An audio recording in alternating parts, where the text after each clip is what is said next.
Licha ya kwamba tunajua ukaribu wa Diamond Platnumz moja na mwanadada Zari the Boss Lady, ambapo waliweza kuwa na mahusiano kwa kipindi cha muda mrefu, lakini pia waliweza kubwagana chini, kwa maana ya kwamba kila mmoja alichukua 50 zake zina katafuta direction yake, kwa maana ya kwamba kila mmoja kaendelea na maisha yake. Baada ya hapo Zari akawa ameweza kuolewa na mshikaji kutoka South Africa, lakini pia kwa upande wa Diamond Platnumz pia amekuwa akiendelea na maisha yake mengine kabisa nje ya Zari. Kumbukwe baada ya kutoka kwa Zari, Diamond aliweza kuwa kwenye mahusiano na wanadada kama Tanasha Donna kutoka Kenya pale 254 na wengine wengi ambao alikuwa nao, lakini sasa hivi ameweza kuwa kwenye mahusiano na wanadada ambaye anaitwa Zuchu. Sasa ukiangalia kwenye familia hii, the way ambavyo walikuwa wanaishi, the way ambavyo wana drive maisha, inaonekana moja kwa moja harakati zao zilikuwa ni ngumu sana.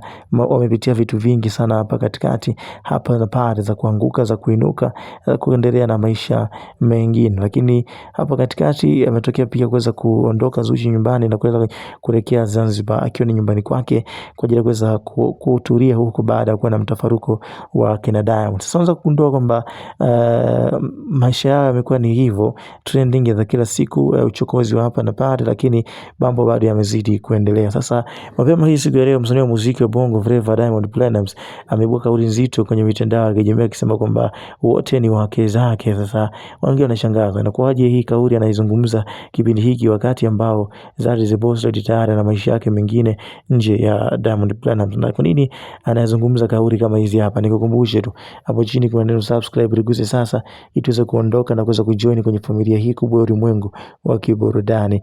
Kuna kipindi msanii wa muziki Diamond Platnumz akiwa anaenda South Africa kwa ajili ya birthday ya mtoto wake anaitwa Tifa. Mume wa Zari alikuwa hapendi kabisa na hapendezwi kabisa na matukio kama haya, kwa sababu anaamini walishaweza kuachana kwa muda mrefu, lakini sasa ukaribu wao unawafanya kuweza kuwa na wasiwasi. Kwa nini wanakuwa wanakutana, wanaanza kujoin na kuweza kuwa familia moja kama ambavyo inaonekana. Sasa hata wewe tu pia inaweza kukugusa hii, mtu ameshaweza kuachana kwa muda mrefu, lakini bado wapo kwenye mahusiano, wapo kwenye urafiki mkubwa sana. Hii inaweza kuonesha jinsi gani ambavyo watu hawa wanaweza kufanya lolote lile kwa muda wote, kitu ambacho mume wa Zari kwa kinamkera sana. Na wakati huo alikuwa anaona kabisa Diamond ni msanii mkubwa, pengine anaweza akafanya chochote kile, au anaweza akatumia nafasi hiyo kuweza kurudiana na mke wake ambaye tayari ameshaweza kuoana. Wewe pia una mtazamo wako, pia unaweza kaniambia hapo chini, inawezekanaje? Unaweza ikatokea moment kama hiyo, au nawe unapiga chini kama ambavyo wengine wanaruhusu kuweza kupiga chini? Niambie kwenye upande wa comment hapo. Naitwa Chris, enjoy the moment, join kwenye familia kubwa, usiache kusubscribe.